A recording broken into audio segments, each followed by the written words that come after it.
After the delay that led to the creation of Winter for the Adept, Sylvester McCoy became available, and they were able to record The Fearmonger. This story was written by Jonathan Blum, directed by Gary Russell, with sound design by Alistair Locke. And I want to take a moment to talk about that sound design. It's fantastic! It's really hard for me to talk about sound design. I just don't have a really good knowledge to be able to quantify my thoughts on it, but I'll just say this story sounds really tense and atmospheric, which, speaking critically, it's useless as a term there for me to describe it and give compliments to it, but sadly that's really the only way I can describe this. It's just really good sound design and just works really well, making this a very home, earth-based political intrigue thing. It's great. Also on the production side of things was Clayton Hickman, who did the cover for this, and I love this cover. This cover features the Doctor and Ace, and we see them with slightly darker photos, and I feel it really enhances this story, given that the story is about paranoia and political intrigue. Also, with one of the villains being a fascist, the color scheme and the fist work really well. When I started researching this story, when I was reading the Big Finish Companion, it specified in there that this was the first story with a cover done by Clayton Hickman.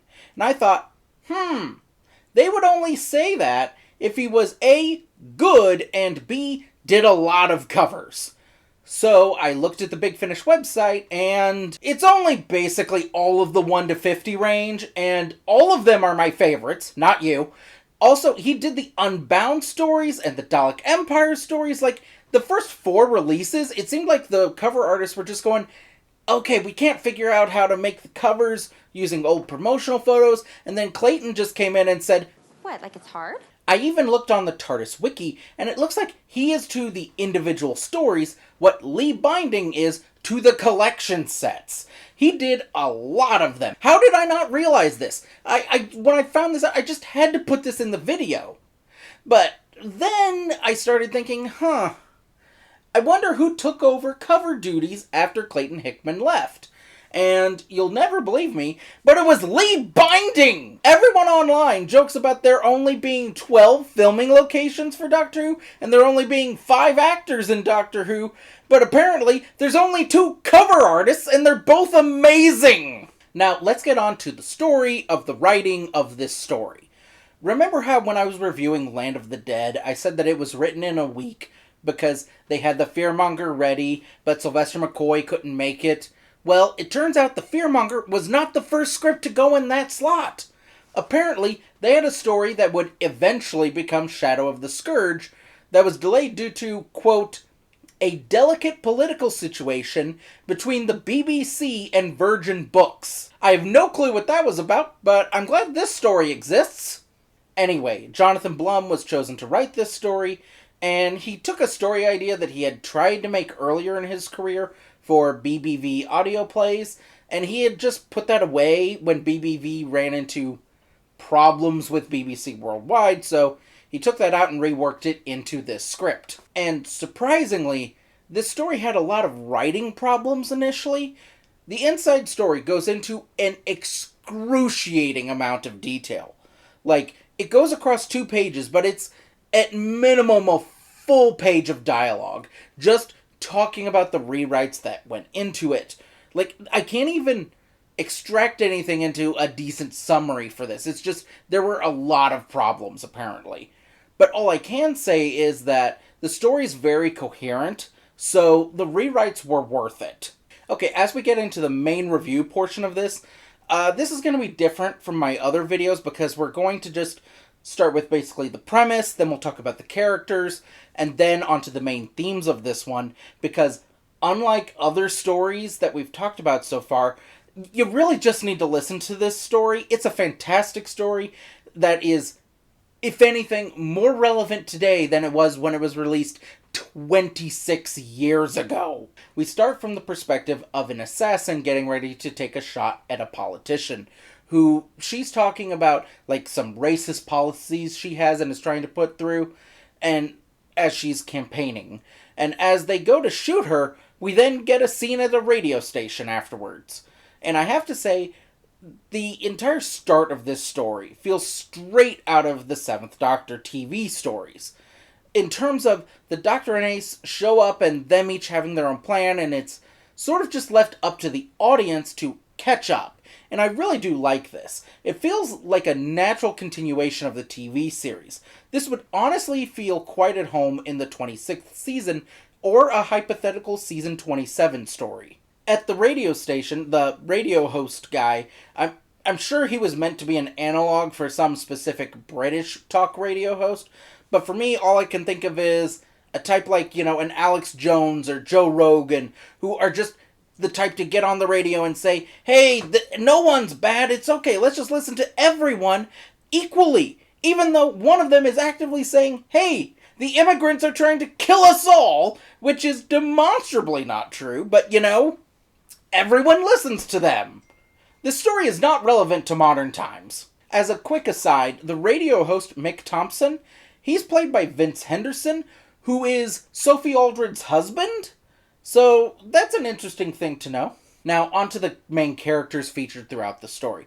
We have the politician that we talked about earlier, who is Sherilyn Harper. She's played by Jacqueline Pierce, who does an amazing job playing a wannabe dictator, which is fantastic, because she's never had the opportunity to play a wannabe dictator. It's fantastic. I mean, who would have guessed that she would be so good at playing that type of role? Certainly not me. But the main guest character, and sort of pseudo-companion, not really, is Walter Jacobs, who is the guy who took a shot at Sherilyn Harper. He has learned that an alien parasite is in Sherilyn Harper, and that creature is the Fearmonger. And his friend could hear the Fearmonger in Sherilyn Harper's voice. Now he can hear it, and the creature apparently comes from a planet that had all kinds of creatures for generating emotions, but the one for fear has somehow ended up on Earth. I really like how we don't actually hear what the Fearmonger sounds like until the end of part 1. It helps put you in the mindset of the Doctor and Ace, who are doing a lot of what they're doing based on trust, since they can't hear the Fearmonger in Harper. But then, as an audience, you get to hear what the Fearmonger sounds like, and honestly, the vocal effect is fantastic. It's demon-like, for lack of a better word. It's great.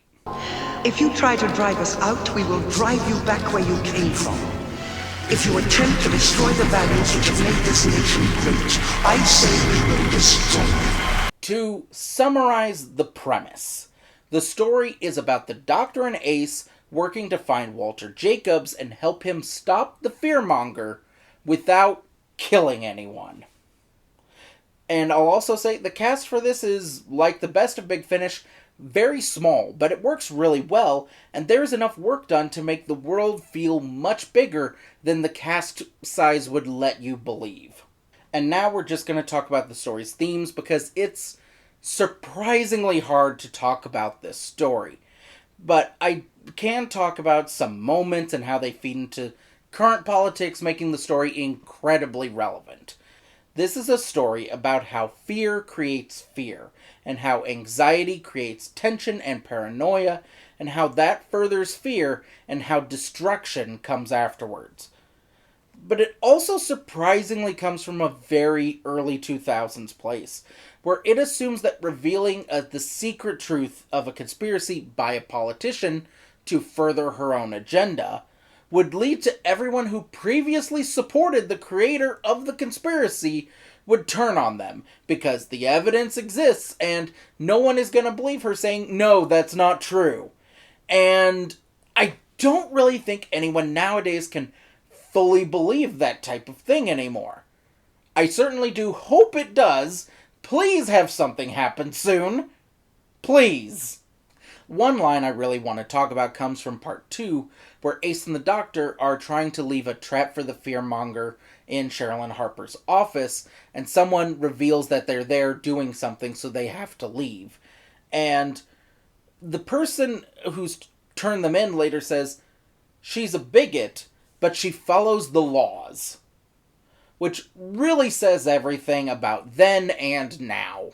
When talking about this afterwards, the Doctor tells Ace that things do change. Not completely, nor all at once. And I do think that is the truth. I also think lots of people have forgotten that fact, which is change is slow.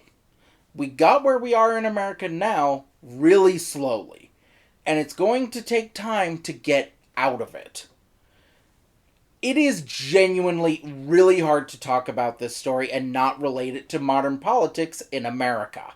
So, yeah, this is a great story. Get it? Listen to it? Heck, listen to it twice.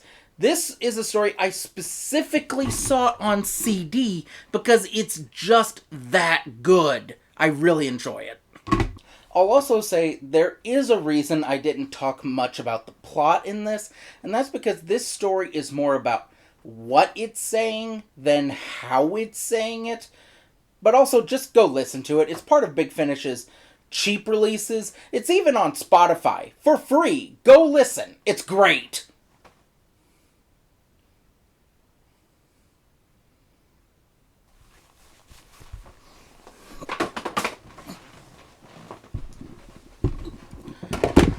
And that story was delayed due to, quote, a delicate political Why can't I talk? I'm getting too excited. This was going too well. That's what's happening.